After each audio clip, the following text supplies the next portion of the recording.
Yeah. Two. Yeah. Aye.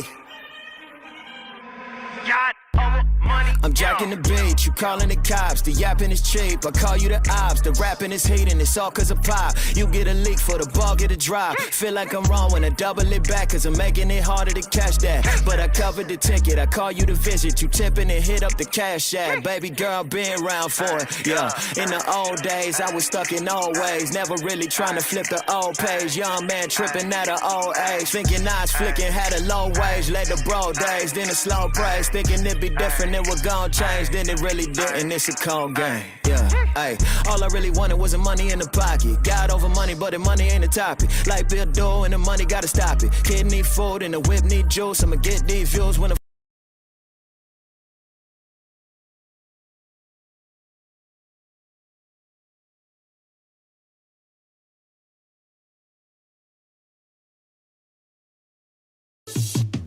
Why they party? I'm in here grinding. Money I'm stacking. Why they rock diamonds? I can't relate to them, ain't my chick calling. I set a goal for me, 2 or 3 commas. 7 figures, 8 figures to 9 figures.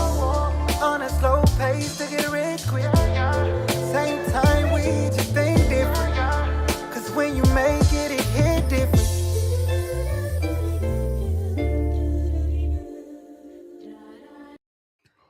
What it do, y'all? It's your partner Dale back in this out again for another edition of the Accountable Podcast, the first one of 2026. Man, I hope you guys had a phenomenal Christmas and even happier Happy New Year as well, guys. I pray that you guys have a prosperous and wonderful New Year. That you grow in wisdom, knowledge, and understanding about all things King Jesus, guys. Well, guys, thank you so much for your time. God bless you.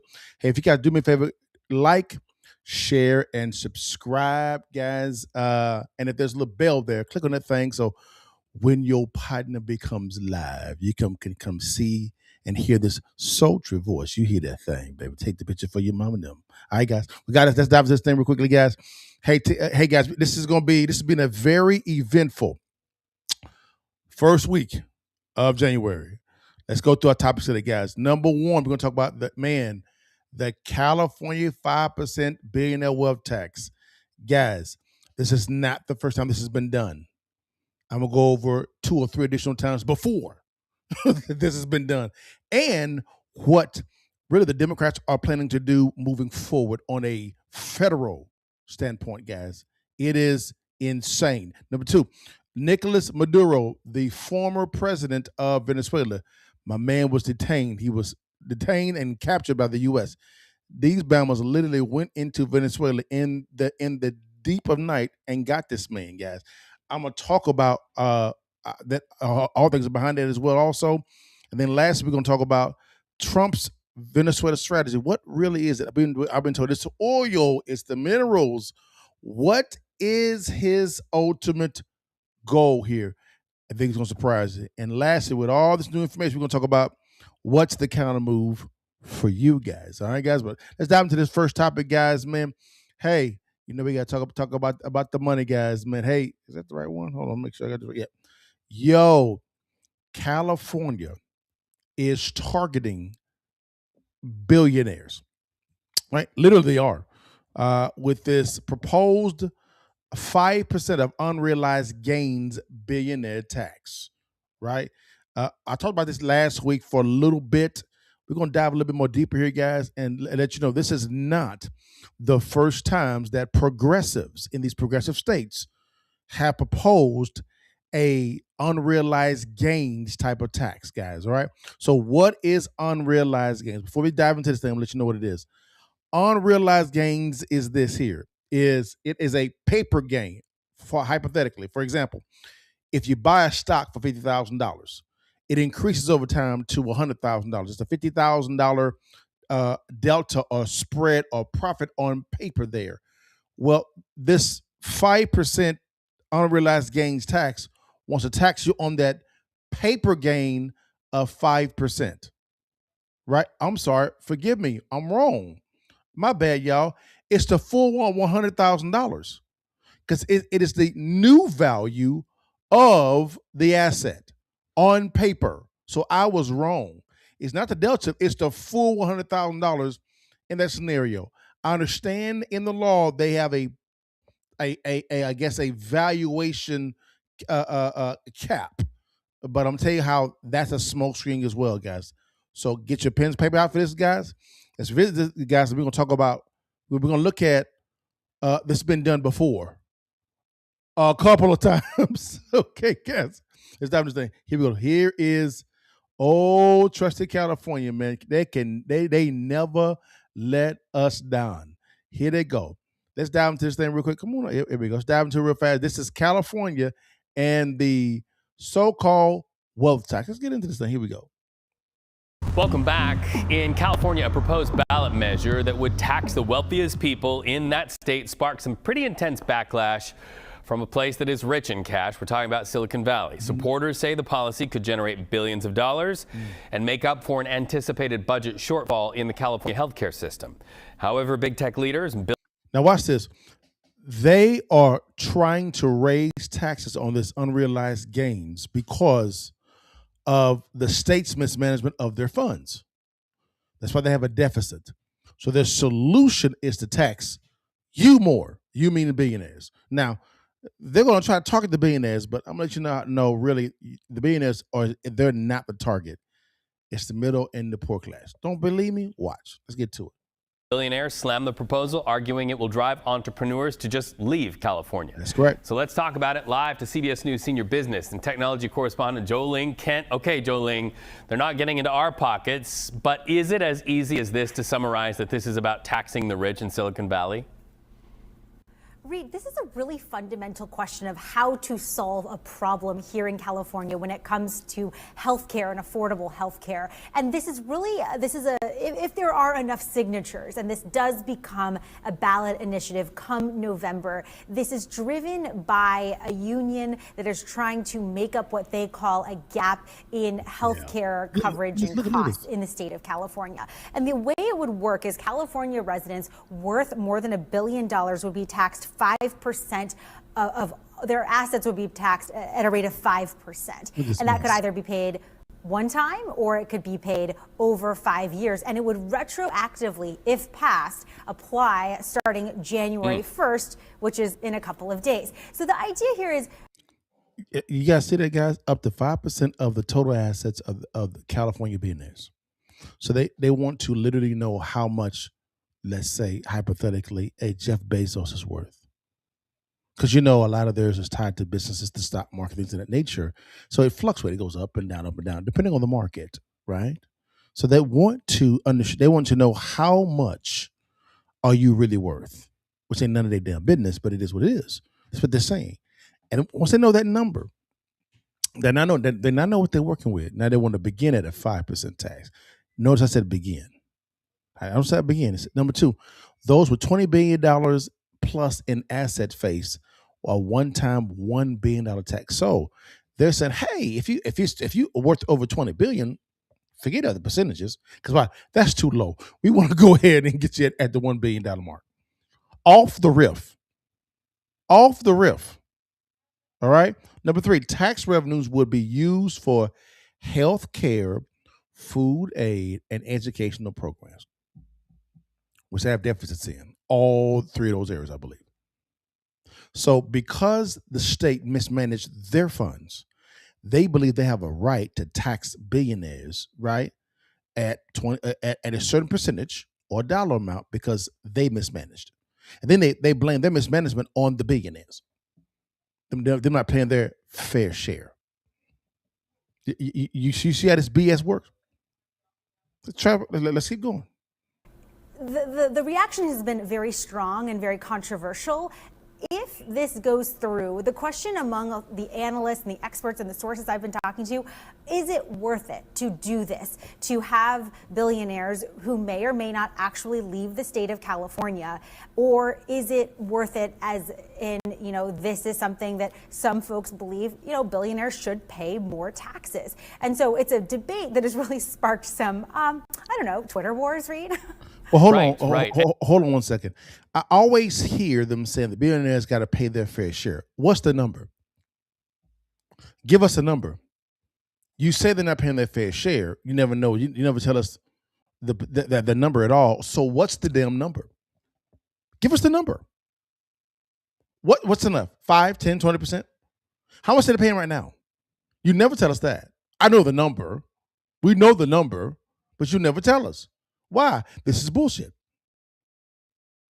This is BS. That's all it is. These are theorists that have the title of assemblyman, a woman, and senator of the state of California, and governor, right? Who operate off of theories. No real world experience in nothing. Most of them ain't never cut a check to any employee and built no damn business at all. But now what they're doing is they're telling you how to spend your money. They're literally saying that they know how to spend your money better than you do. Ain't that something? All right. So now you see what's going on here. You see it. You see it. Now let's go over to man. Let's go a little deeper. Now you may think that it's just California, and yeah, a lot of the billionaires are saying, "Hey, if this happens, we out."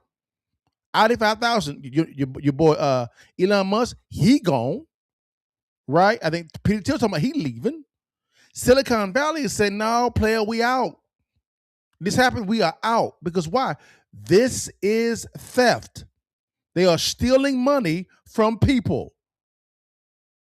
What gives the state of California, which is the worst ran state in the union, the worst, gives them the right to force these people to pay more taxes because of your mismanagement, state of California? Hey, if you're in California, get out. These people are crazy. You don't believe me? You don't believe? I got you. Don't you worry about it. Your partner got you, baby. Let's go over to the next video real fast, y'all. Don't you worry. Your partner got you, baby. Don't you worry about it, baby. Here we go. Here is another situation. Let's go a little deeper. Now you may say, Dale, this is just in California. Well, what if there is a vision on what could happen in the future? You don't believe me? Watch this. As California faces a healthcare funding crisis, some progressives see a one-time 5% tax of California's billionaires as a possible solution. According to state estimates, the proposed emergency tax would raise tens of billions of dollars, 90% of which would go to healthcare. United Healthcare Workers West, the union backing the proposal, healthcare to pay for illegal immigrants, says the money is needed to make up for healthcare funding cuts made in the big, beautiful bill. Democratic Socialist Bernie Sanders wants to take it even further. What you say? While tens of millions struggle to put food on the table, pay for health care, pay for housing, the top 1% have never, ever had it so good. The Vermont senator saying in a statement, this is a model that should be emulated throughout the country, which is why I will soon be introducing a national wealth tax on billionaires. What? What you say? What you say, Dale? You thought it was just going to stop at California. Man, please. Oh, and let's words of my boy Chad Ochocinco. Child, please. Please. Look at that. This is a model. Bernie Sanders, Bernie Sanders, one of the biggest grifters up there in the U.S. Senate. This is a model that we should emulate throughout the country.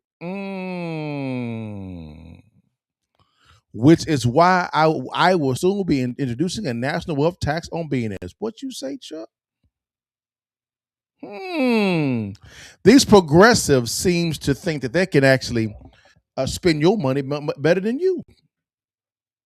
Now, here's a news flash, guys. These billionaires, they have something called attorneys, CPAs, accountants, tax strategists on their squad, on their team. They'll get past this. So the likelihood of them actually collecting this money is slim to none. So therefore, that budget shortfall for California won't get plugged at all. And if they can't get the billionaires, who's next? You, middle class, and the poor class. which is the biggest numbers of people. They use the billionaires as a precursor to really get to the middle class. That's what they want. That's what they want. Come on, guys. Let's stop playing. Let me ask you a question. If the billionaires are funding a lot of these politicians' campaigns, are they really going to pass laws that's going to ruin or wound their benefactors? Hell no. No. Stop. Now, again, that they have visions of going national with this thing. Now, Dale, has this happened before? Again, that's Bernie Sanders. Has this happened before? And you know what? I am glad you asked that. No, but before we go there, let's go to some billionaires. Let's go to some billionaires and see what they say about this thing. All right, let's go to CNBC real quickly. CNBC and see what they said about it, guys. See what they said. You got people actually reacting to this thing. You know, here we go in real time. Let's get to it. Let's see what the billionaires are saying. Let's go. Meantime, other big issue we were talking about all morning, California's billionaire tax is a hidden feature. Here's a hint. Hidden. You can check out anytime you like, but you can never leave. Huh? Robert Frank is at the table this morning with the details Listen on that to hidden this. feature. Yeah, I call it the Is it a hotel. hidden feature? Some people call it a bug. Listen. It's a bug. It's. You're talking about call it roaches. I call it the Hotel California provision. So we've all heard these reports. Peter Thiel, Larry Page, and other California billionaires threatening to lead the state over this possible billionaires tax, but they may be too late. Yep. And here's why. A ballot measure that could come up for vote in November would impose a wealth tax of 5% on California residents worth at least $1 billion. We know all that. But proponents say it would raise $100 billion to offset federal cuts for health care. To ensure that billionaires don't rush for the exit, the tax would actually be retroactive to January 1st, 2026. So that is last week and 11 months before the tax could actually pass with voters. California has strict tests for proving a new tax domicile. You have to have moved your home, your doctors, your bank accounts, your pets, your family photos, your cars. Even your country clubs have to have moved. It also helps if you move your business. So doing all of that in the final weeks of 2025 would have been difficult. Lawyers say the wealth tax may also be illegal, especially since it would be retroactive. And even if it passes, billionaires would likely challenge it in court. Now, for more on what it takes to actually change your tax residency in California. So now, guys, it's retroactive. What, Liddell? Yes, sir. Yes, sir. And they made it purposely hard for you to move all your stuff for a reason. But again, you may say, Dale, see, Dale, they got him. Okay. You understand that these guys have the most powerful attorneys, tax attorneys, CPAs, accountants, and tax strategists on the planet. They'll be just fine not paying this tax. That tied this thing up in court for decades. Hello, McFly. The question is, during that time frame, guess who is not bringing in revenue to make up the mismanagement of the funds, health care in California because they're paying for illegal immigrants and education? Who's going to make that up? You, middle class, poor class. You are. You are. They playing you like some fellows. They playing you. Now again, has this happened before? I'm glad you asked, Liddell. I'm trying to tell you, these cats never give up on this unrealized gains tax. This has been going on for a long period of time. Let's go back 5 years ago. 5 years. 5 years. 5 years. And this is Patrick McDavid, right? With Adam. I do Adam and my good friend Joshua Fernstein. What's up, Joshua? How you doing, big dog? Hey, man, they're talking about this 5 years ago. What? Let's listen to this. Happened with California, okay? Couple legislators got together, okay? They got together and they were giving notes and they were giving ideas on what to do. And it got to a point where this one legislation could pass in the state of California. Okay. That will have a 0.4% wealth tax 0.4 on anybody worth 30 million or higher, which means. So again, they went from 0.4, 5 years ago, 0.4 to now 5%. Damn, that's a big ass jump. That's a big ass jump from 5 years ago. Sheesh. Just keep going, y'all. These mamas is creative. Whatever you have on the first 30 million, you don't get taxed on. But per 10 million, you're going to get taxed above the 30 million. So per 10 million, you'll be paying $40,000. So if it's 100 million, you're paying $400,000. If it's $1 billion, you're paying $4 million, et cetera, et cetera. They're calling it the wealth tax. This idea was brought up before by Elizabeth Warren, and she offered 2% is what she was suggesting. California is now saying 4%. No, I'm sorry, 0.4%. And then on top of that, get this. Here's the other thing they're suggesting. They are suggesting to raise the regular taxes, top line revenue, which California already has, at 13.3%. If you go look at the rates on the worst state with taxes, number 1 is California. Number 8 is New York. Best one is Tennessee. But number 1, worst taxes in America is California.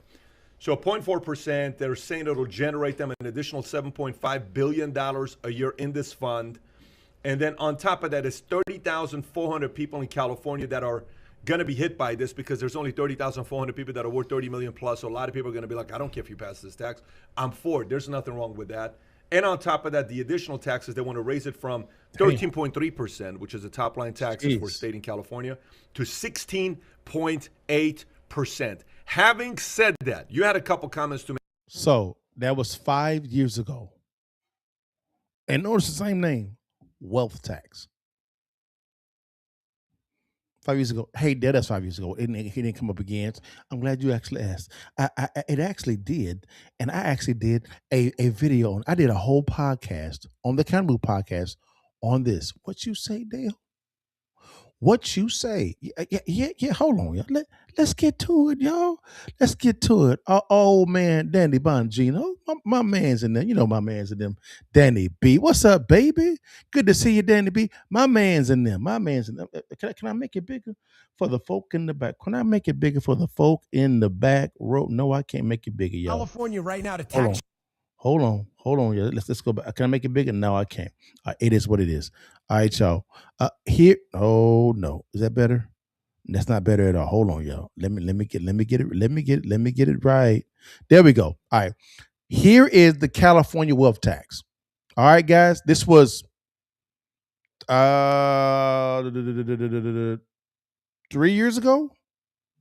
3 years ago. Listen, guys. In the same state, California.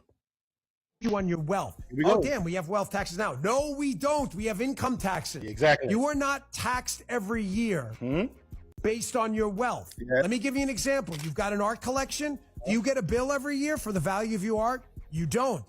Do you get a bill every year in your stock portfolio? If you don't sell it, you do not. California is pushing a wealth tax. Here's the kick in the ball. The great resetters, by the way, love a wealth tax. Yeah. You want to talk about wealth redistribution? Part-time residents would be taxed Part-time, yeah. on their pro-rata share of their wealth based in California, how much time they spend there. The tax would also apply to non-residents. You don't even live there, who recently left the state. Yes. So if you moved out of California, 2-3 years ago, they'll come for you still. Yes, sir. Hello again. Wait, I get informational. There's more. Yes, it is. This. Get the hell out as soon as you can. Yes. To spread the wealth around to basically lawyers. Listen. The bill would apply the state's False Claims Act False to wealth claim. tax records. What does that mean? It means attorneys could sue rich people on behalf of California for underreporting their assets. Oh my God. So what he's effectively saying is, instead of the state bringing in a licensed appraiser to do the work, which is normal operating procedure to determining value, the valuation of assets, they're employing state attorneys to come in and tell you what the value is. If you are saying they're a valuator, right? Someone that actually has a license appraising, that your asset is worth, let's say, $200,000, right? California is saying that they can employ state attorneys to come in and say, nope, it's actually worth $300,000. You lied to us. You committed fraud. We got to tax you. There's a bill in California right now. Hey. That was 3 years ago, y'all. So 5 years, it was a 0.4 tax, 4.4%, 4.4%. And then what? 2 years later, now they got this with a false claims act in there that says our state attorneys can tell you how much your property is valued at or your assets valued at. Forget about the appraiser; they don't mean nothing.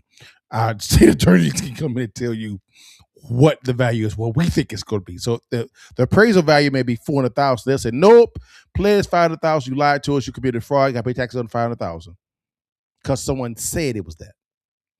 Yes, sir. This was 3 years ago.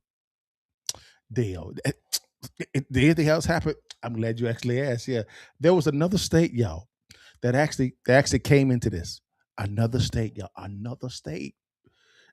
They get the gifts keep on giving, y'all. Keep on giving. Now let's go to the state of Washington. This was 2 years ago. No, this was last year. Last year, y'all. This is the state of Washington. Y'all think go play. Y'all not playing, y'all. It ain't funny. It is funny. But y'all, here's your partner again. Let's see what's going on, y'all. Here we go. There is a case right now in front of the Supreme Court. Right now, the federal government is arguing in front of the Supreme Court. Right now, it's Moore versus the United States on a potential wealth tax, taxing you on the unrealized gains. Sound familiar? What is this? Now, not a problem. I'm going to bring on someone that can kind of unpack it very well. Here you go. Let's see what Bill got to say. The progressive left wants a socialist nation. They want strong federal government in Washington to tell all of us what we can and cannot have. The way you get that is by passing a so-called wealth tax, where the government comes in to your life and evaluates everything that you have. Everything. Takes a piece, even after you paid your income tax and every other tax they slapped on you. And not only do they take a piece of what you have, they take a piece of what you've gained on paper. Yes, sir. What he's effectively saying, that they're pitching right now double taxation. Yes. Tax on the income and on paper gain. Double taxation. So he's pitching. Let's keep going. Apple at a low price, and now you hold it, you have a profit on paper from Apple stock. But you haven't gotten the money because you're holding the stock. You think it'll go higher. Government wants to come in and take a percentage of the paper profit. Okay, wealth tax. If Apple then crashes and comes down, not worth as much as when the government took whatever they're going to take, you don't get a refund. You don't get anything back. Well, guys, there is a case right now. So again, guys, that was in front of the Supreme Court. That right there. Again, these Bama's are not giving up. Then you now actually have your boy Bernie Sanders. Let me remind you again. You know, old Bernie. You know, old Bernie the Red. Bernie the Red. You know, Bernie Sanders came in and said that he actually wanted to what? Here we go. Let's read what Bernie said real fast. Now again, this is today. This is let's go back. Let's go back. Here's Bernie the Red. Here's Bernie. All right, here we go. Let's go back a little bit. Here go Bernie. Here we go. Even further. While tens of millions struggle to put food on the table, pay for health care, pay for housing, the top 1% have never, ever had it so good. The Vermont senator saying in a statement, this is a model that should be emulated throughout the country, which is why I will soon be introducing a national wealth tax on billionaires. So right there, guys, right there. So we went 5 years ago, 0.4%. 3 years ago, unrealized gains with a false act claim in there. Last year, the same thing in the state of Washington. Now what's happening is you have Bernie Sanders talking about writing a bill for a federal wealth tax. These Bamas never give up. If you are in California, New York State, Washington State, get out. Get out. They're coming. They are insane. And my man, Real said this here. He said this here. He said, basically, what New York tried to do with Trump, with the tax change, correct. But now this is with the tax code. Guys, they ain't playing no games. If you're in California, New York, or Washington State, get out. Now, disclaimer. Let me get a disclaimer. Bring your bodies, not your ideology. You don't bring what you're running from down to Texas or to Florida or to Tennessee or to Oklahoma. No. If you still think that way, stay there. Stay in California, stay in Oregon, stay in Washington State, stay in New York State, stay over there. Do not come to Texas, Florida, or Texas, Tennessee, or Oklahoma, or any red state bringing that progressive mentality. Please don't do that. You're running from that. But I tell you now, get out. These people are crazy. They're nuts. They are nuts. Again, guys, these Bama's are creative. They know how to spend your money better than you do. That's their thoughts. Their thought is, we know what's best. Shut up, pay taxes, cut that check, and vote progressive. I'll say it again. The motto is, shut up, cut the check, that's the taxes, and vote progressive. That is the standard for them because they know what's best. It's trash. They're idiots, but that's what they think. All right? Woo, that was something, guys. That's something. Now, let's dive a little bit deeper into this here. The next topic. Let's go to the next topic, guys, real quickly. Man, is it here yet? Your boy, Nicolás Maduro, my man, was captured. That boy Trump went up in that thing, man. This is so wild. The Trump administration, with the army, the military, went into Venezuela. Now get this. Listen how gangster this is. Hours before they went in and got this cat, Maduro was meeting with Chinese diplomats. And when they went and got him, the Chinese diplomats were still there. I got something to say there too. You know what I'm saying? They went and got this man and his wife, bring him back to the U.S. Crazy town, OG style. I mean, straight gangster, mob boss style. Let's go a little deeper in this thing. And they went and got this dude, man. And I'm like, jeez. I'm like, whoo. But here we go. Let's listen to it real fast. Now, here is him. Let's go here. Come on. There we go. Here's Maduro. Let's get into it. It's a long walk to face the wrath of American justice for Nicolás Maduro and his wife Celia. Dressed in matching tan prison uniforms, they're led in handcuffs from a chopper, headed to their first court appearance, surrounded by heavily armed federal agents. It was an all-hands-on-deck operation getting the captured first couple of Venezuela from a detention center in Brooklyn to federal court in Manhattan. The early morning odyssey began with the Maduros loaded into an armored truck, then transferred to an SUV, then to a helicopter for the brief flight to Lower Manhattan. Another armored truck transported them to the federal courthouse for their arraignment. Security is intense. A ring of steel surrounds the courthouse, where protesters have gathered demanding Maduro be released. Stephen Fabian is there. In an extraordinary hearing, Maduro faced charges of drug trafficking, narco-terrorism, and conspiracy to import cocaine. He told the judge he had been kidnapped. The judge asked, "Are you Nicolás Maduro Moros?" A defiant Maduro responded in Spanish, "I am the president of Venezuela. I consider myself a prisoner of war. I was captured at my home in Caracas." The judge cut him off. "There will be time and place to get into all of this." Asked for his plea, Maduro said, "I'm innocent. I'm not guilty. I am a decent man." Then the judge turned to Maduro's wife and asked for her plea. Not guilty, completely innocent, she said. After court, it was back to the Metropolitan Detention Center in Brooklyn, a facility notorious for its conditions and violence.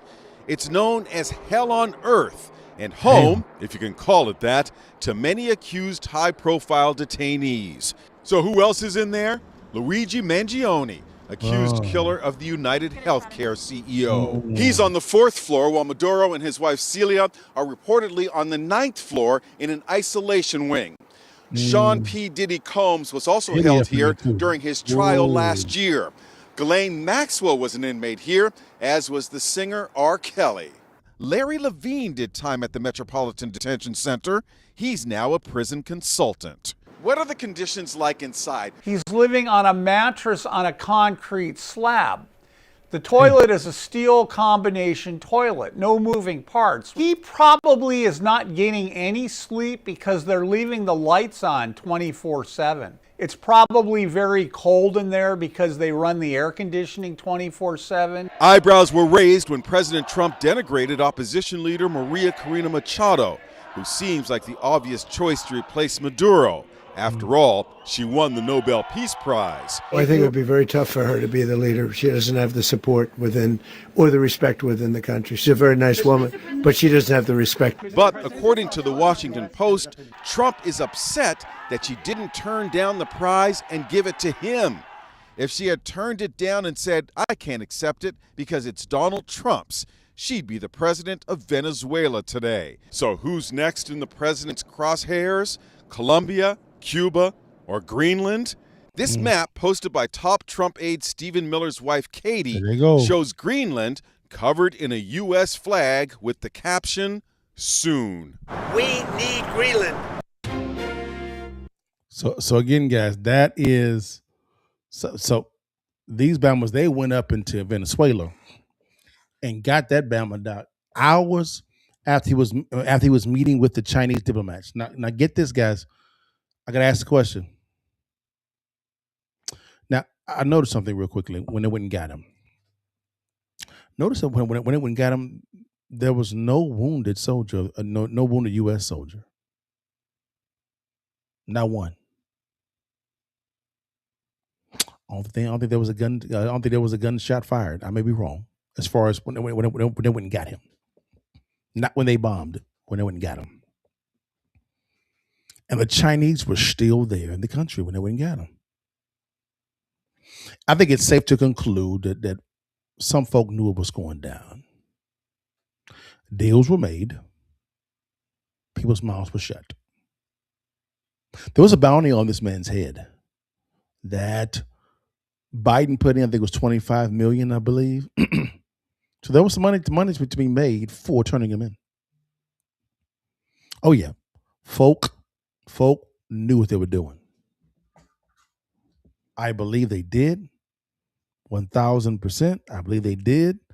And yeah, folk knew this was not a surprise to the allies. Do I think China knew? I think China probably didn't know because China, they're our chief adversary. They didn't know. But some folk knew. Their army knew. Again, their army mounted no resistance against ours. No resistance at all. Deals were made. It was. But I gotta say, for you to go into someone else's country and get their president, whether he was illegitimate or not, wow. That's an OG type of move. Boss move. I gotta give it to him. I gotta give it to him. Now, well, let's see how some of the world leaders are reacting to him being detained. Let's see what's going on, and I want y'all to listen to the world leaders. Who is happy? Who is not? Let's taste something. Let's get into it. So now let's go to reaction that's pouring in from world leaders this morning who are waking up to a new reality with what happened overnight. We have our CB Cotton, who has been following reaction from all over the world. CB, there's been plenty of reaction here in the United States. Democrats, Republicans split on whether or not this was an illegal or legal move. But around the world, there's also harsh reaction as well. Well, before we go into that, this is a legal move that Trump did. Why? Because Nicolás Maduro was, as they call it, the kingpin of a narco organization in Venezuela, a drug organization. And Trump, and I forget the name of that organization, but Trump designated them a terrorist. When it actually happened, he does not need congressional approval to go deal with a terrorist. So he wasn't attacking the country of Venezuela. That's what a lot of the Democrats are saying. That's incorrect. He went in and got the kingpin of this drug organization because he designated him as a terrorist. He does not need Congress approval because he's the commander in chief. And his sole responsibility is to protect the United States from threats, foreign and domestic. That's in the oath he takes. What can you tell us, CB? Hey, Brian, that's right. Well, this morning, the UN Secretary General released a statement saying he is deeply concerned that international law may not have been respected. As you mentioned, global leaders are watching as all of this unfolds to see what comes next for Venezuela and U.S. foreign policy. In Europe, the European Council president released a statement, Antonio Costa, and he said he was following the developments with, quote, great concern, urging de-escalation and respect of international law. Some Latin American countries are also making similar calls. Mexico's President Claudia Sheinbaum reposted the official statement of her country's Ministry of Foreign Affairs, which condemned the strikes as a violation of the United Nations and called for dialogue, not force. U.S. adversaries are also weighing in. Russia's Ministry of Foreign Affairs writing in part on X, quote, the pretext used to justify these actions are untenable. Russia reaffirms its solidarity with the Venezuelan people. Iran and its supreme leader, Ayatollah Ali Khamenei, which also has a long history of conflict with the U.S. Well, he has rattled off a series of posts this morning about the strike, including one which says in part, quote, what's important is when one realizes an enemy wants to force something on one's government or nation with false claims, they must stand firmly against the enemy. But there are also voices of support. Argentina's president, a strong ally of President Trump, wrote, quote, freedom advances.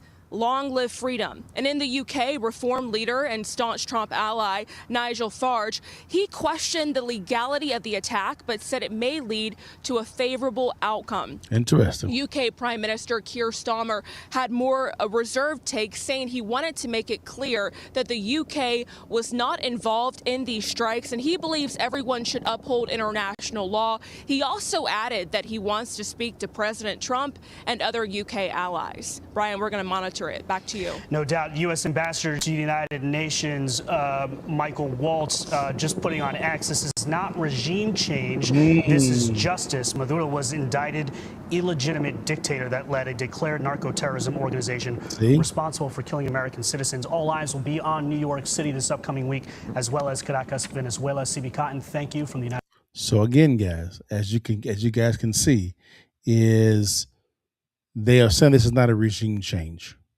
And the reason why they deem it legal for them to do what they did was because they actually designated that drug organization a terrorist. So therefore, if that's the case, there's no need for congressional approval for them to do what they did. But for Trump to go into Venezuela, and there's no resistance at all from the armies at all for Venezuela, some people were paid off. There was a deal made. Deal made. And no one said anything at all. Deal made. Mm-hmm. Yes, it was. It was a deal made. And it was a boss move. Got to give Trump on that one. Now, let's go here, guys. Man, what's President Trump's strategy on this? You know, this Venezuela takeover. Some say it's oil. Some say it's something else. What's his strategy? Let's dive into it. Let's take the first premise, which is oil.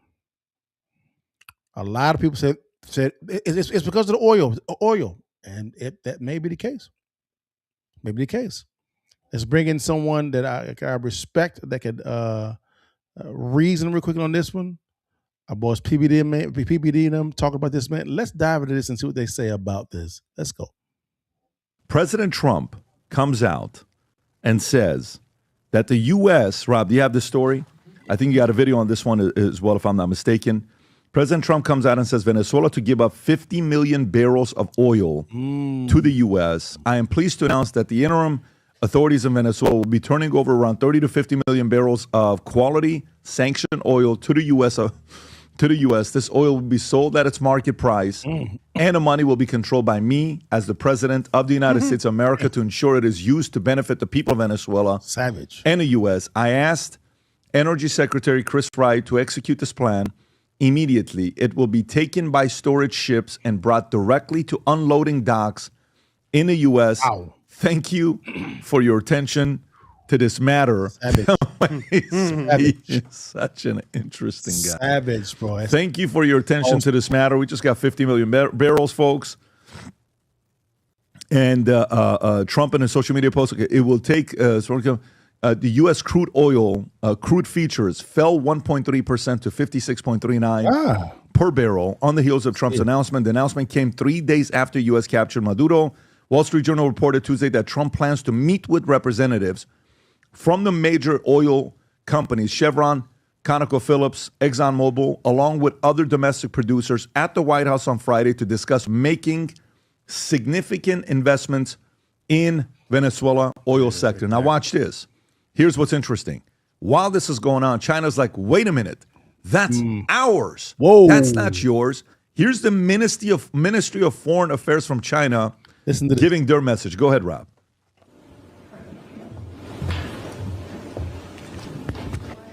The United States has brazenly resorted to the use of force against Venezuela and demanded that America First be applied when Venezuela disposes of its own oil resources. This is a typical act of bullying, a serious violation of international law, and a grave infringement on Venezuela's sovereignty that also severely undermines the rights of Venezuelan people. We just wish they would have thought of it first. China strongly condemns this. I would like to stress that the legitimate rights and interests of China and other countries in Venezuela must be protected.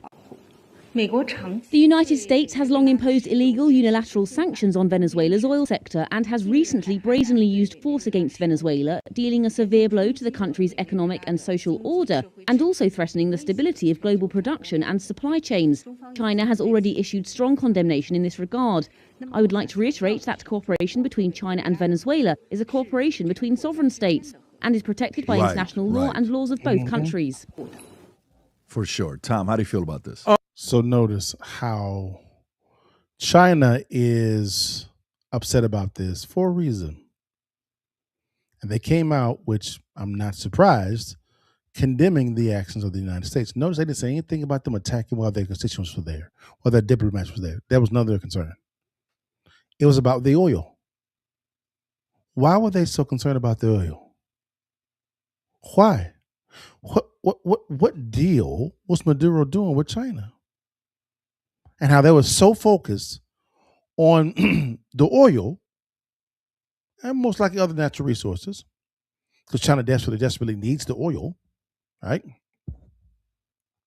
But didn't say anything about the U.S. military going and getting Maduro while their people were still in the state of Venezuela.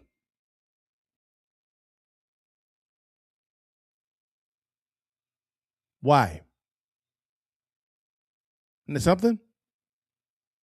That is something there. Why? This question. we're going to get to the answer. Here we go.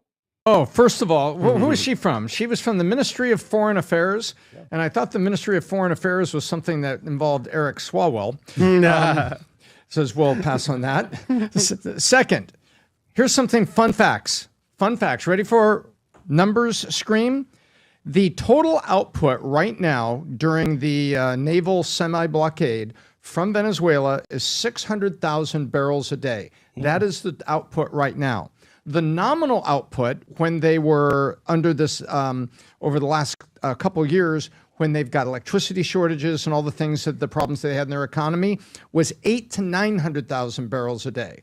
The logical limit, based on every pipeline and the port, there's a Port Jose and there's a second port. There's two main ports, is only 1.7 million barrels per day. That means if everything was working perfectly right in Venezuela and the ports were operating at maximum efficiency and all the pipelines that go into this huge center geography that's in Venezuela and this big valley where all the oil is, we're all working maximum at 1.7. So what Trump is basically saying right now, somewhere between 600 and 900 barrels a day for the next 90 days, if he wanted to, he could step on the air hose to China and Iran and only send the oil here. Now, there's also something very interesting. Listen to that. Venezuelan oil, because you've heard people talk about light sweet crude and West WTI, West Texas Intermediate, which is the Permian Basin. There's all different types of oil, and just like there's different types of gasoline and aviation gas. Well, guess what? Venezuelan crude is known as heavy crude. Yes. And heavy crude needs special refineries who can handle the heavy crude. Correct. And would you like to know where the most heavy crude refineries are? And the answer is the United States Gulf Coast, particularly Gulf of America. The Gulf of America, Houston, Galveston has the most facility in the world to refine Venezuelan oil. Almost like the U.S. oil makers knew or were buying from Venezuela all along and had the facilities, so when they got that type of crude, they could turn it into the big four. Automobile gas, heating oil, aviation fuel, and then all the derivative products that come out of a barrel of oil, the plastics and plastic-like items. So what's going on right now, there's only one U.S.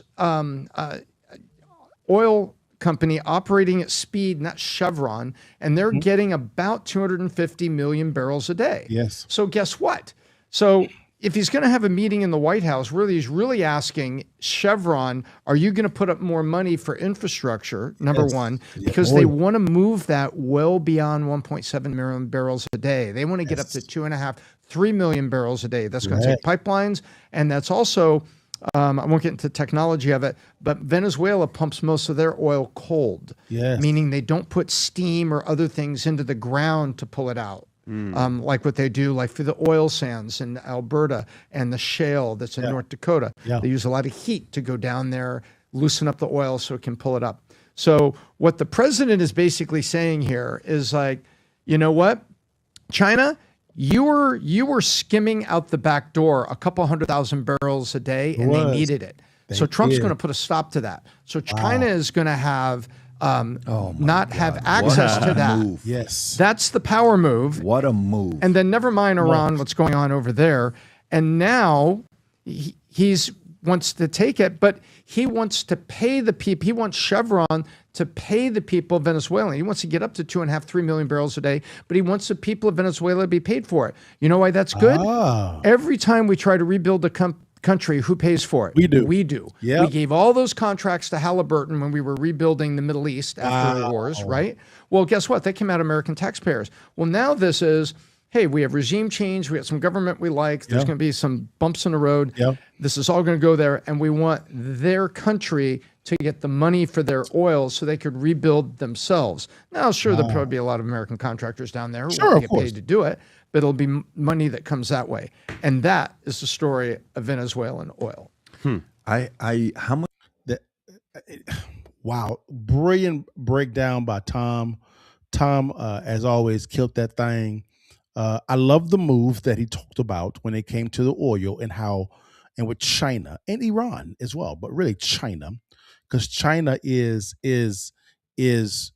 China is our chief adversary on the global stage. This is a Cold War between China and the United States. Let me say it again. This is a Cold War between China and the United States is what this is. So the chess move that Trump just did when it came to the oil, right, was he understood that China was taking some oil from Venezuela. This is the reason why China came out.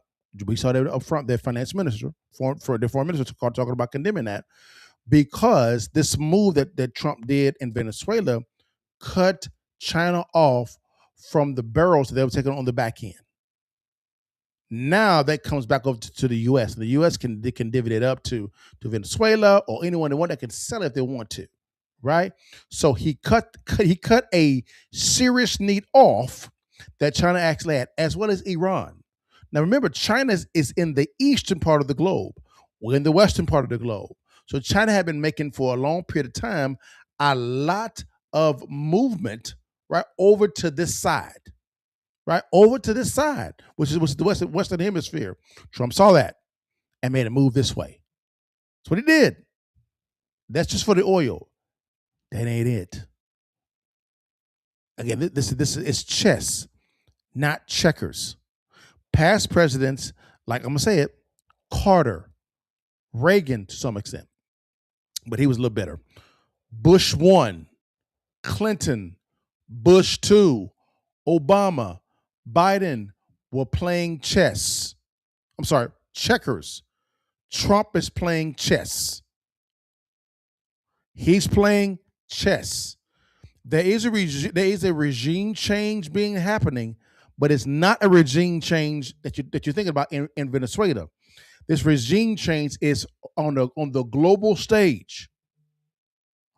And look how fast he's moving. This is just his first year in office. He has 3 more to go. 3 more to go. This is a great move by this man. I gotta give it to him. Now, let's go over there. Let's bring in another one of my favorite guys, real quickly, guys. My man. Some people don't like him. I like him. So I don't care. My man Glenn Beck came in and he talked about this strategy, guys, and I want you guys to hear the strategy. This is brilliant what Trump is doing. And I think people are missing this fact. Listen to this. Here we go. I said to you yesterday a couple of things. This is about oil, but it's not. Venezuela is not about us and our oil corporations. Correct. What this is about is China and starving China of energy. Now, again, if people are saying this is about oil and our oil companies, that is a PR stunt. That's what I call a squirrel moment. Stay focused on the true strategy. Again, if you have the mentality of this is a Cold War between the U.S. and China, and you want to stay cold because it's just a war like this or a trade war, right? And we can go all the way back to the tariff play. Right on the tariff play, because you look at the tariff agreements. I mean, China was kicking our ass when it came to trade, and then Trump began to use tariffs as a way to bring them back to the table. Again, chess, not checkers. This is a Cold War. You don't want a hot war. You want a Cold War. What you want, 2.0. Why? Because of the fact that you begin to see the chess moves. This is what's really going on here. This is what's going on. If you starve China of energy, and especially oil, and we went through all the facts and figures yesterday. If you missed it, just look for it. I think it's trending today on X. Listen to that monologue and you'll understand it. I also said this wasn't about regime change because they left the regime in place. We have more on that. Hopefully I'll be able to get to that later today. Let me clarify because I have a new understanding of things. Now, I want to say up front that this is a theory. Yes, I don't have any insider information. I just have this gut that this is probably right. And I may be giving the Trump administration too much credit for this. I will tell you, I don't know who his advisors are. I mean, I know who's around him, but this is some of the most brilliant stuff. If I'm right on this, this is some of the most brilliant things I've ever seen. Because as I said yesterday, you know the old phrase, kill 2 birds with 1 stone. He's killed, I said yesterday, like 40 birds. I think we're up to about 1,000 birds that I can find with one stone, Venezuela. Yes. He is knocking all of these birds out. And it is putting us into a position of A, regime change, and B, the great arsenal of democracy. Let me explain. Start with regime change. He's not changing a regime. He's changing the global regime. Exactly. Listen. Who runs the global regime? How? There's two things. One, China. China, Russia, Iran. They're running what I would call the Axis powers. Okay. You have to start thinking, as I told you last year, we're in World War III. You just don't know it yet. Correct. We're in a Cold War. Hope to God it never becomes a hot war. As well. But what Donald Trump is building is this arsenal so it doesn't go into a hot war. Right. FDR waited too long. At the pace that Donald Trump is running, it may not be too late. But what is the regime? One, China. There are only three choices of where this all ends. Okay? Because everybody's economy is falling apart. The whole system is falling apart. It doesn't work anymore. Right. Okay. One, China, Russia, Iran. Yep. Two, the WEF. The WEF is the Great Reset. That is a global government run by oligarchs and businesses and banks. You saw their power during the Biden. The ones that are doing it, WEF, read my book, The Great Reset, and all of the oligarchs and the banking system. And you saw their power during the Biden administration. Listen closely, guys. Big foe of the United States right now in Europe. It's certainly not, France. No. It's Christine Lagarde, the central banker of Europe, the European Central Bank. She's the one that is coordinating all of the currencies, everything that's going on to bring them into this fascistic WEF world. Okay.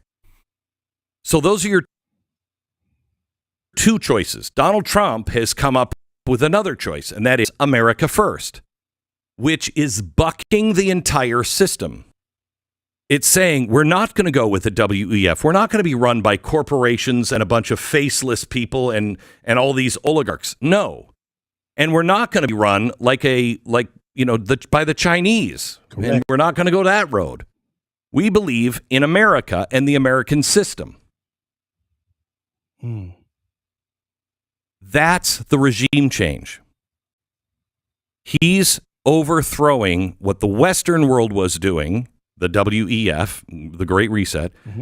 We were all in on that. All that global warming, all of that red tape, he's throwing all of that out. We're not doing any of that. We're going here.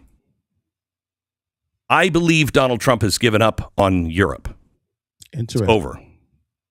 They can go their own way. They're going the wrong direction. They're never going to change. It's over. He has written the Far East off as communist China run, and the Middle East, he's negotiating with everybody. He's negotiating in some places where I'm like, I don't like that. I don't like what you're doing. Why are you negotiating with these people at the table?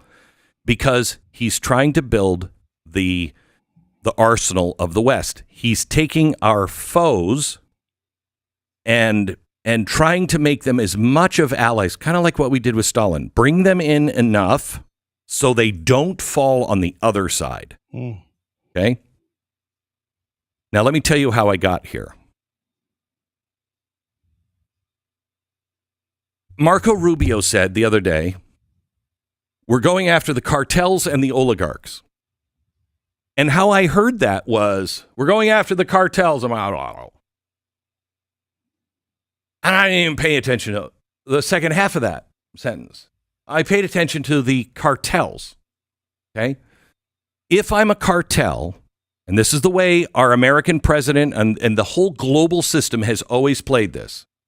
Let's just start. What is a cartel? How does a cartel work? You have a mob boss, if you will, and they are going to sell something that is illegal, be that people or drugs. They're going to do illegal things. So what does the cartel boss need? The cartel boss needs mules to move product, needs enforcers to keep people in line, and they need the workers, the chemists and everybody else, to actually procure and make the product, right? That's where you start.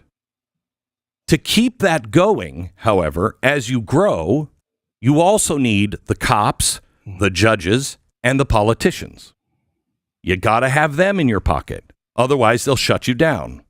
If you have those things, this is where all presidents and everybody else stops. Mm-hmm. Where are we doing? We're going into Venezuela. We're going to get the kingpin of the cartel.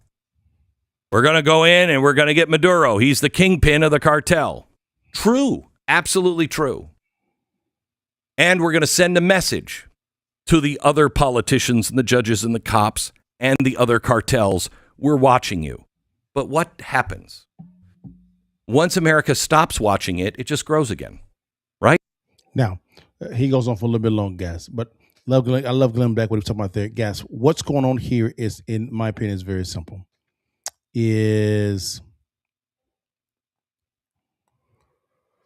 Oh, thank you. One second. Oh, there we go. Boom. What's going on here, guys, is, in my opinion, is very simple. Again, this is chess, not checkers. This is Donald Trump. In my opinion, he is changing, I agree with Glenn, the global regime. This is a Cold War between China and the U.S., right?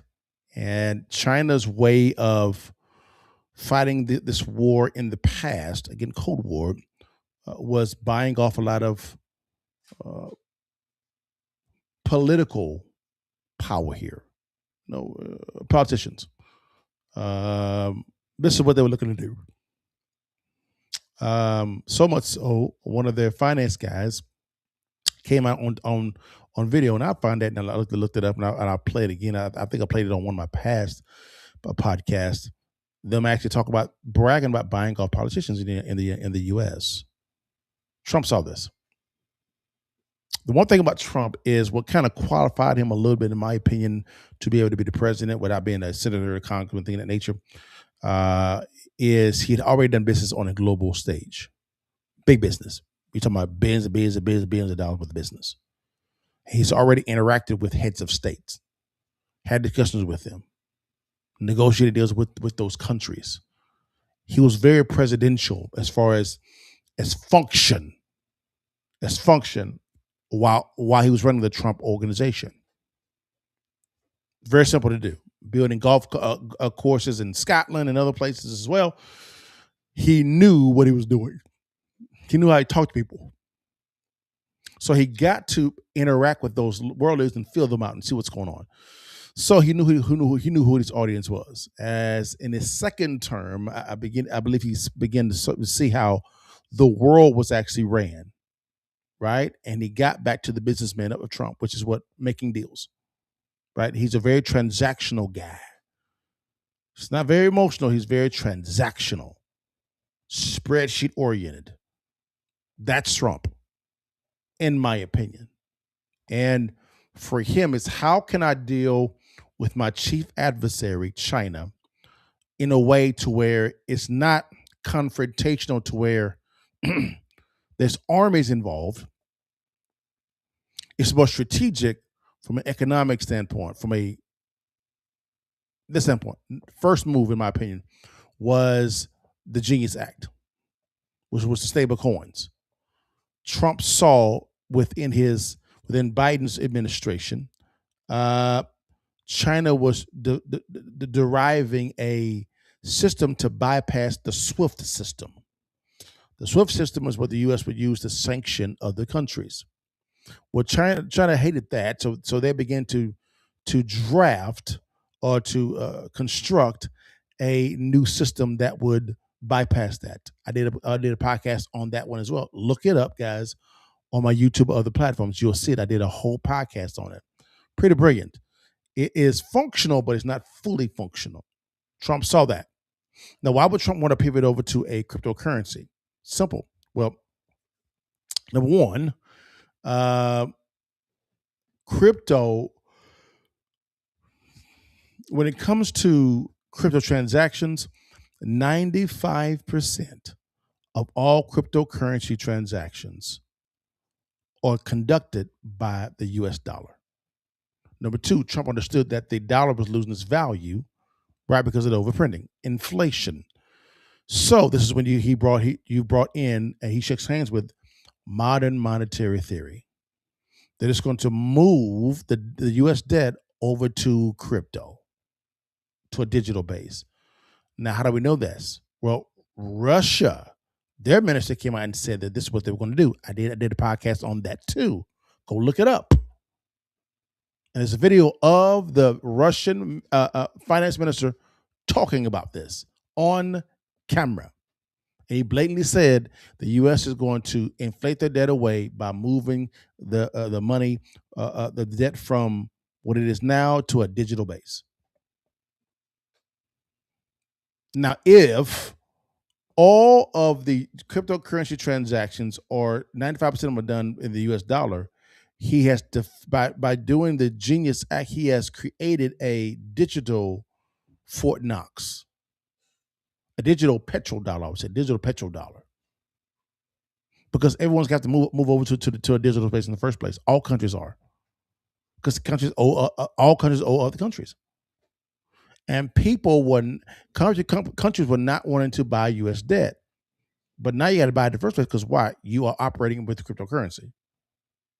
When the government shook hands with cryptocurrency, that right there doomed it didn't doom the dollar. It damn it did. But it allowed for them to kick the can down the curb. That wounded China, because China was banking on their system to bypass the SWIFT. That means nothing now because of digital base. And he has two generals running the whole thing. Secretary of Commerce, Howard Lutnick, who is the godfather of cryptocurrency, in my opinion, and Secretary of Treasury, Scott Bessent. He made his money in, I do believe, currency exchange, billionaires. So you have global players playing on this stage right now. Then Trump, if you get down to Venezuela, Trump understood also that there was some dealings going on, right, with Venezuela and China, and also Russia and Iran. So what does he do? He goes and captures the former president of Venezuela. And I believe Venezuela actually had some deals with China concerning the oil. Now those deals are null and void, because now it's the U.S. oil. So that's when Tom was talking about how they were squeezing out 200 million barrels of oil at this cutoff. And China really needed it because they have an Evergrande problem. Evergrande is there's a ghost town Ponzi scheme that China was doing. China's economy is in serious trouble. And not even more. Because now China's business model was to go into countries, give them money in exchange for their natural resources. I believe they may have did that also with Venezuela. I may be wrong. So if I'm wrong, please correct me in the chat. But at least what they actually did. And now that the U.S. actually controls the oil, that deal is null and void. It's null and void. So again, you have a president, guys, playing chess. Not checkers. Now see how he used the not the warrants, the tariffs play.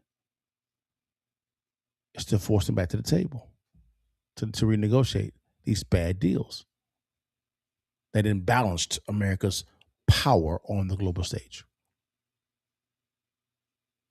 And you have to go over to Venezuela.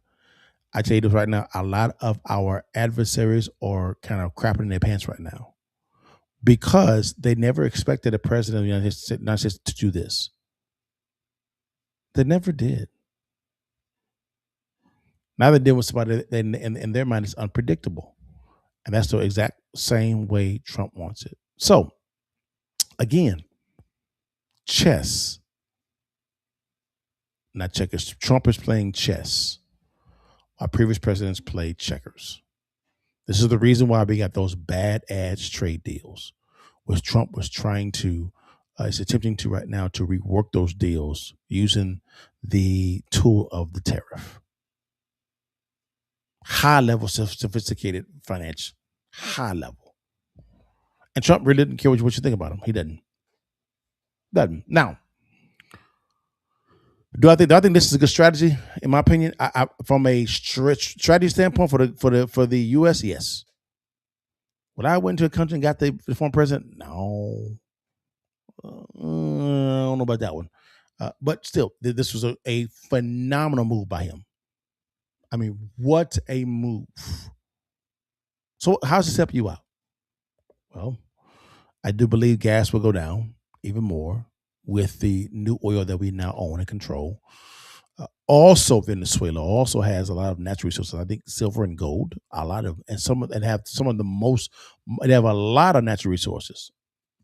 A ton. I think they're number one in the world in certain areas. And now we own it. If you look at the Venezuelan people, they're celebrating. A lot of them are celebrating. Some are not. But a lot of them are. A ton. So how does it help you out? Well, number one, you may get cheaper gas at the tank. Great, no problem. Number two, I hope you're learning how to move strategically so that you can move strategically when it comes to advancing your life and your career with your family. Number three, I believe 2026 is going to be a big year for those that are ready. And with the reworking of deals, with the big beautiful bill tax things being implemented this year, with other bills coming out, guys, I believe that this is a great year for people to pivot if you're ready. Stop getting so focused on what politicians are doing. Learn what they're doing, guys. Read books just today. Learn what they're doing, guys, so that you can now be able to come to an election more sophisticated to ask the proper questions. Who knows? Maybe you'll run. Do I think that this will solve the debt problem? No. Because, to be honest with you guys, our debt problem, we owe more than $37 trillion. We owe probably $167 trillion. $170 trillion because Medicare, Medicaid, and Social Security are not counted in the federal debt, and those are liabilities on our balance sheet. So, as these chess moves are being made, what's your chess move? What are you doing? Or you just get on TikTok and other places and wasting time debating?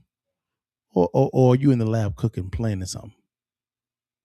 There is a problem that the world has that only you can solve. What is it? I love certain people like President Trump. I even say when it comes to talking, Barack Obama. He's one of the greatest orators that I've ever heard. John Maxwell. Patrick Bet-David, Dan Martell, strategize, people that really strategize. At My Best, which he's a real estate guy, one of the GOATs in my opinion. Seeing how these guys navigate. John McGuire, he's a financial advisor, a planner, I would say a wealth strategist in Canada. My man, Matt Zapala. Another guy, money smart guy. I call him Matty Ice. How they maneuver, how they strategize. What the wealthy do, guys, is they don't talk about what's going on in the news. They talk about how to pivot, how to prepare for what's coming. And when the unknown happens, they pivot very well. So what are you doing? People say there's a lot of chaos going on in the world. Well, there's chaos, there's mismanagement. Well, there's mismanagement, there's opportunity. With opportunity, there's wealth. I'll say it again. Where there is chaos, there's mismanagement. Where there's mismanagement, there is opportunity. What is opportunity? There is wealth. So what are you doing?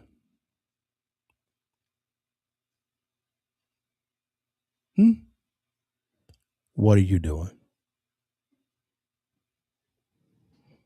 Guys, that's all I have for today, guys. Now, with that being stated, guys, as you guys know, I'm a real estate investor and private equity investor.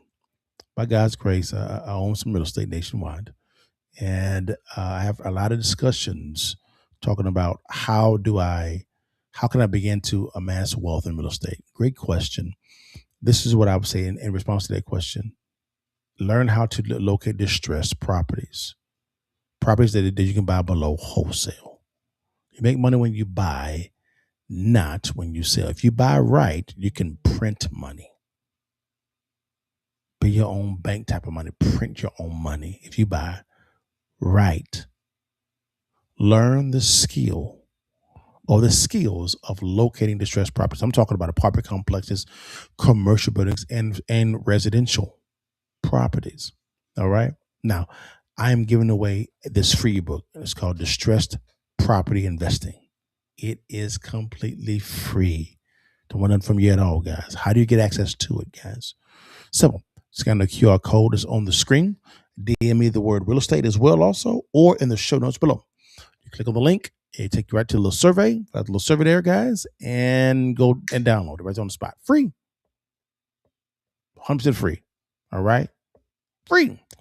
Now, some may say, Liddell, I don't want to get into real estate. It's a little bit too complex. I got you. Your partner got you. As you guys know, I'm also a private equity investor. All right? And I love investing in technology-based companies, right? I'm going to give you guys some game real quickly. The healthcare industry is about to shift. I'll say it again. The healthcare industry is about to shift.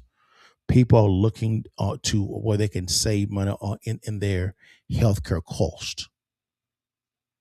Well, there's an opportunity out there to where there's a way for you to help people save 30 to 50% on the healthcare cost while making a up to 20% passive income per policy, per client. Here it is. That's what I call fintech technology. Yes. Let's go a little deeper. What if you can make 4% up to 4% on someone's mortgage, renter insurance, homeowner insurance, car loan, car insurance?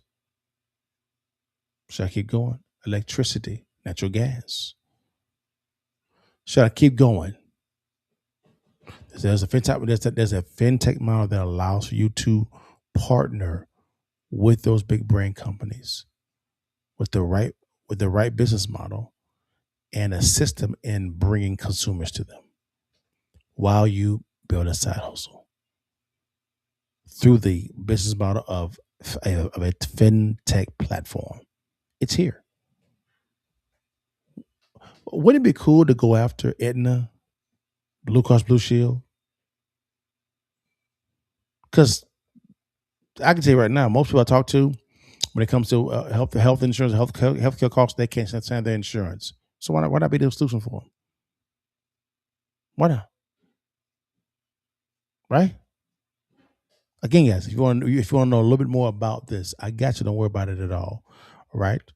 I call it FinTech Essential Services. Scan on the QR code on the screen. In the show notes below, click on the link below, or DM me the word mentor, and your partner will get it out to you guys. All right, guys?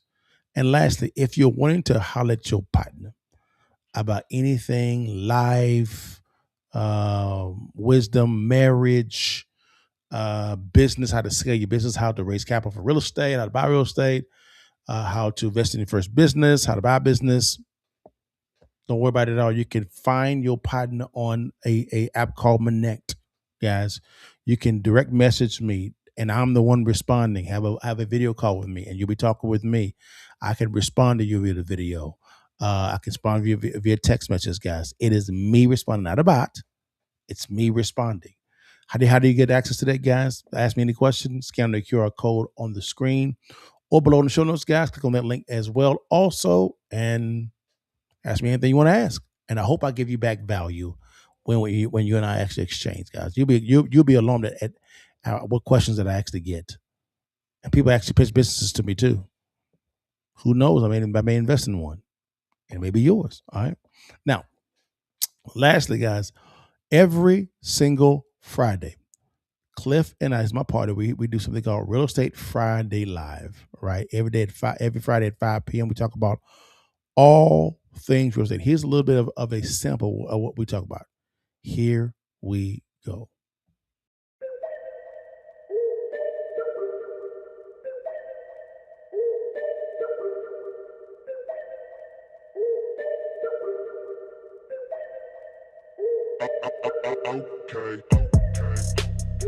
Sir, there's a GC right there. Cliff. Go. It's piers. We got concrete piers and wood piers. Yes, sir. Checklist. Check out the checklist. We got it for everything we need. Yes, sir. Right, you forget some things sometimes. So this is going to outline. Make sure you hit every single thing. What's the foundation? Plumbing, electric, painting, flooring, everything. So you don't miss anything. Okay. You want to make sure you get all your checks. Okay.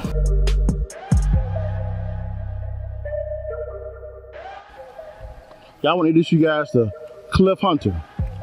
Cliff is a world-renowned flipper. He actually flips. He's also a GC as well. He's a good contractor. When it comes to all of our renovations, all over the nation, you'll talk to this guy right here.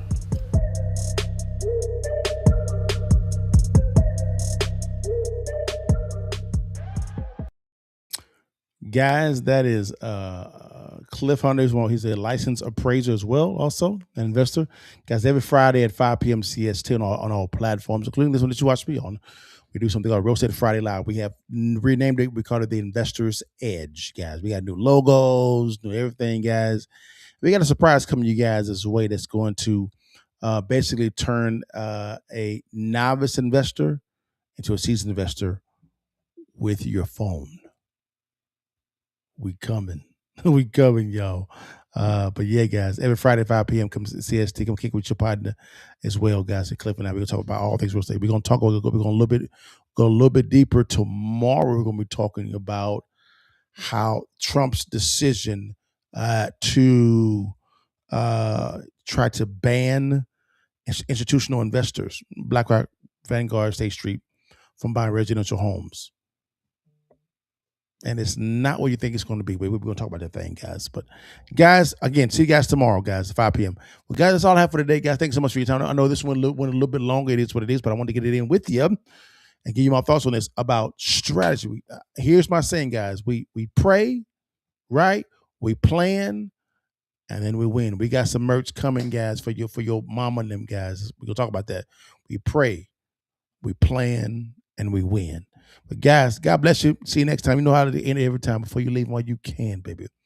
You see that thing, baby. Take that picture for your mama and them and holler at your partner. God bless you guys. See you next week, guys. Matter of fact, tomorrow. All right, y'all. Peace. Still working 40+ hours a week and still broke. Inflation's outpacing your wages. Insurance is insane. And your side hustle just isn't cutting it. What if I told you there was a way for you to build income by leveraging and using the exact same technology that banks and big corporations currently use right now, with no inventory and no tech skills needed? We've helped hundreds escape the paycheck-to-paycheck trap by sharing smarter services like lower cost healthcare, competitive auto and home insurance, better loan products, higher yield bank deposits, and even ways to cut energy costs, all in one place. Take this 30-second quiz to see if you qualify. Click on the link below or click on the link in my bio. Okay, so you did fixes and flips first, or were they? Now it sounds like you're more buying whole. Okay, so you were wholesaling first. Okay, because I was broke. I had no credit, I had no money, so I had to get some money coming in. So I learned how to do wholesale. And you were doing wholesaling at the good time too. 2000. When it wasn't so saturated. There was. I kind of saw the debacle coming. Okay, it didn't make any sense. I was like, wait a minute, how can you lend out to retail buyers 99.7%. Yeah. Just a little bit of a down tick, it's insolvent. And you got to remember, in some states, because I lived in Florida at the time, you could have loan to value above 100% of your property. Right. The first property that I bought, it was 110%. We left the bank with like $30,000. Yes. Yeah. Yes. It was amazing to me. I was like, why am I not doing this all the time? But then clearly 08, 09 let me know why people shouldn't have been doing that all the time. 08, 09, that's why I made that lion's share of my money. Wow, People okay. were actually running from the cows. I was running to it. Of course. Because I saw it was coming. Okay. A lot of my business colleagues back then were buying flippers. Yeah. I didn't think it was wise for me to share 50% of my profit with Uncle Sam. He didn't do no work. Okay. So why would I give him free money? Of course. Okay, how can I make sure I'm still legal, but keep the lion's share of the cash flow? Of course. So I began studying the tax code with my accountants and CPAs, and I said, okay, I'm going to buy a whole lot of properties. Now watch this. I actually buy a lot of properties, and I take home money when I actually acquire it. Every single time. Okay, you need to break that down just a little bit. If you'd like to learn how successful real estate investors make money when they acquire real estate, but not when they sell it, click on the link below, swipe up, DM me the word to real estate to download our free ebook, Distressed Property Investing. The blueprint is in the ebook. Stay blessed. I'll let your partner and download the ebook today.